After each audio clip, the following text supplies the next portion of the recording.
Cycle পেয়েছে তাদের কাছ থেকে আমরা একটু অনুভূতি শুনবো। তো তুমি কোন স্কুল থেকে এসছো? স্কুল সাইকেল চালাতে পারো? কোন ক্লাসে পড়ো? তুমি কোন ক্লাস স্কুল থেকে এসছো? সীমান্ত থেকে না? সাইকেল চালাতে পারো? পারো সাইকেল চালাতে না? আচ্ছা, তোমার বিদ্যালয়ের নাম কি? সাইকেল চালাতে পারো? এখান থেকে চালিয়ে নিয়ে যাবা। তুমি কোন বিদ্যালয় থেকে এসছো? কিসে পড়ো? এই সাইকেল পেয়ে খুশি? চালাতে পারবা? তারপরে তোমার বলো কোন স্কুল থেকে এসছো, নাম কি? হ্যাঁ তাই, ক্লাসে পড়ার কোন স্কুল থেকে এসছো? ও আল্লাহ, তাই নাকি? চালাইতে পারো? অল্প অল্প পারে? অল্প অল্প পারো, এখন নিয়মিত হবে। বাহ, স্কুল থেকে এসছো? মোমিনপুর। আমার এই সাইকেল চালাইতে পারো না? ভালো লাগবে? কেউ কিছু বলবেন না তো? বিষয় না। হ্যাঁ, স্কুল থেকে এসছো, আর কিসে পড়ো? সাইকেল চালাইতে পারো? নিয়মিত চালাবে এখন? ক্লাসে পড়ো? আচ্ছা, সাইকেল চালাইতে পারো না নিয়ে যাবো? আপনি কি শিখবা? মোটামুটি পারো। আচ্ছা, বলি আর কোন ক্লাসে পড়ি? মাধ্যমিক বিদ্যালয়, ক্লাস 9ম শ্রেণীতে পড়ি। সাইকেল চালাইতে পারি কিনা? না নতুন?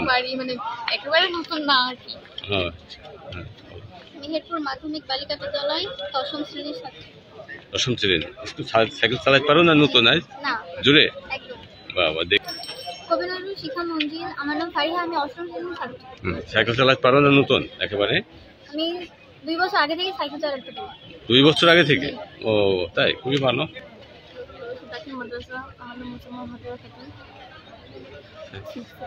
সাইকেল চালাতে পারো না নতুন একেবারে? পারো। ফেলে দিবা না চালাবা? এটা আবার বাড়ি নিয়ে রেখে দিবা না চালাবা? স্কুলে যাবা না মাঠে ঘাটে?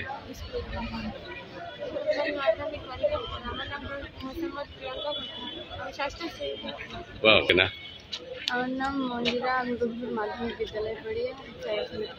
পারো? কত দূর যাইতে পারো মানে সাজিয়ে? তাই, খুবই ভালো। তোমার সাইকেল চালাতে পারো? কোন বিদ্যালয় থেকে এসছো তুমি? হ্যাঁ, চাঁদবীর সরকারি প্রাথমিক থেকে। ও আচ্ছা, তো আশ্রয়ন থেকে এসছো? বাহ, চাঁদবীর কোন স্কুল? সুপ্রিয় দর্শক, এগুলো দেখছেন বিভিন্ন বিদ্যালয়ের ছাত্রছাত্রী। তারা ছাত্রী বিশেষ করে তাদেরকে স্কুলমুখী এবং স্কুল থেকে যাতে ঝরে না পড়ে, এই জন্য উপজেলা পরিষদ মেহেরপুর সদরের পক্ষ থেকে এতক্ষণ বাইসাইকেল বিতরণ করা হলো। এই বাইসাইকেল বিতরণ অনুষ্ঠানে প্রধান অতিথি ছিলেন মেহেরপুর জেলা প্রশাসক ডক্টর আব্দুল সালাম এবং মেহেরপুর সদর উপজেলা নির্বাহী অফিসার মোহাম্মদ খায়রুল ইসলাম। আচ্ছা যাবো, আচ্ছা যাবো।